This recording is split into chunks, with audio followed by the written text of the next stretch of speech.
വാപ്പ നിന്റെ തന്തേനാന്ന് ഞാൻ വിളിച്ചത്. നീ എന്താ വാപ്പാക്കെല്ലാം പറയുന്നത്? നിന്റെ തന്തക്ക് ഞാൻ വിളിച്ചോ? നിന്റെ തന്തക്ക് ഞാൻ വിളിച്ചോ? എന്ത് സ്റ്റാൻഡേർഡാണ് നിനക്കുള്ളത്? നീ വലിയ ആധികാരികമായിട്ട് സംസാരിക്കുന്നുണ്ടല്ലോ. ഒരാള് വിളിച്ചിട്ട് മാന്യമായിട്ട് സംസാരിക്കുമ്പോ അയാളെ തന്തക്ക് വിളിക്കലാന്നോടാ നിന്റെ മാന്യത. അവമാനിക്കരുത്. ഞാൻ നല്ലൊരു കുടുംബത്തിൽ പറഞ്ഞവനാണ്. നീ നല്ല കുടുംബത്തിൽ പറഞ്ഞു, ഞാൻ പിന്നെ മറ്റേ കുടുംബത്തിൽ പറഞ്ഞാണല്ലോ. അത്യാവശ്യ കാര്യം സംസാരിക്കാനുണ്ടോ? ഒന്ന് വീഡിയോ കോൾ ചെയ്യാൻ പറ്റുമോ? അടുത്ത് വരരുത്, എനിക്ക് തുള്ളൽ പനിയാ. ഞാൻ മിന്റോന്റെ വോട്ട് ചോദിച്ചതിന് എന്തോ വ്യക്തിപരമായിട്ട് എന്തോ അറിവ് കിട്ടിയെന്ന് പറഞ്ഞു. വ്യക്തിപരമായ എന്തോ അറിവ് കിട്ടിയെന്ന് പറഞ്ഞു. ആ അറിവ് എന്താണെന്ന് പറയാൻ പറ്റും? എന്റെ ഭയം ഞാനൊന്നും പറഞ്ഞിട്ടില്ല. മുതലാളി ഒരു പ്രാവശ്യം പറഞ്ഞിട്ടുണ്ട് ബോട്ടിൽ വെച്ചേ. മുതലാളി മറന്നുപോയതാ. ജിൻഡോയ്ക്ക് വേണ്ടിട്ട് വോട്ട് ചോദിച്ചത് അവന്മാരോട് പറഞ്ഞത് നിന്നെ കൊണ്ട് ചെയ്യിച്ചാന്ന് പറഞ്ഞു. അങ്ങനെയാണോ പറഞ്ഞത്? പൈസ വാങ്ങിയിട്ട് എഴുതുന്നല്ലേ മാരാറ് നിങ്ങൾ പറഞ്ഞത്? ഏതെങ്കിലും ഒന്ന് സ്ഥിരീകരിക്കടാ. പറയടാ.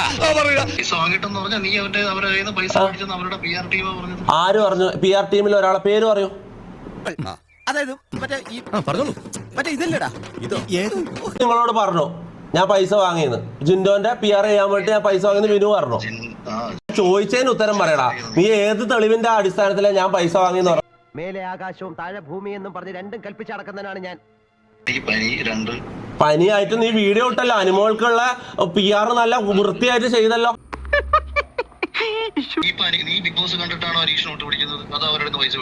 പൈസ മേടിക്കുന്നത് നീ കണ്ടോ? എന്ത് കാര്യത്തിനാണിത്? ഒരു സുഖം, ഒരു മനസുഖം. വെറുതെ ഇല്ലാത്ത ഉറപ്പില്ലാത്ത കാര്യങ്ങൾ എന്തിനാ എഴുതി പിടിപ്പിക്കണം? പൈസ മേടിക്കുന്ന നീ കണ്ടോ? നിന്റെ തെളിവുണ്ടോടാ? നിന്റെ തെളിവുണ്ടോന്ന്? എന്താ ഉറക്കം വരുന്നു? എടാ പോടാന്ന് വിളിക്കാൻ പറ്റാണ്ട് നീ ആരാ? ജഡ്ജിയോ? പോടാ, നിന്നെ എടാന്ന് വിളിക്കൂടാ. നിന്നെ എടാന്ന് വിളിക്കും. കള്ളന്മാരെ എടാന്ന് വിളിക്കും.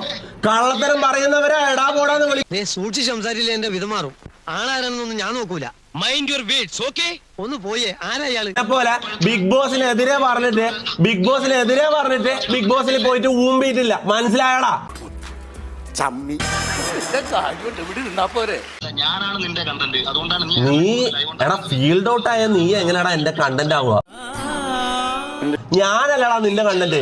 ഇനി എന്റെ പേര് വെച്ചിട്ടല്ല അടുത്ത ഒരാഴ്ച നീ റീച്ച് ഉണ്ടാക്കാൻ പോന്നെ. ചേട്ടാ അപമാനിച്ചേ ഞങ്ങി ഞാൻ പോയിക്കോട്ടെ. അപമാനത്തിന് തന്നെ അപമാനമാണ് നീ.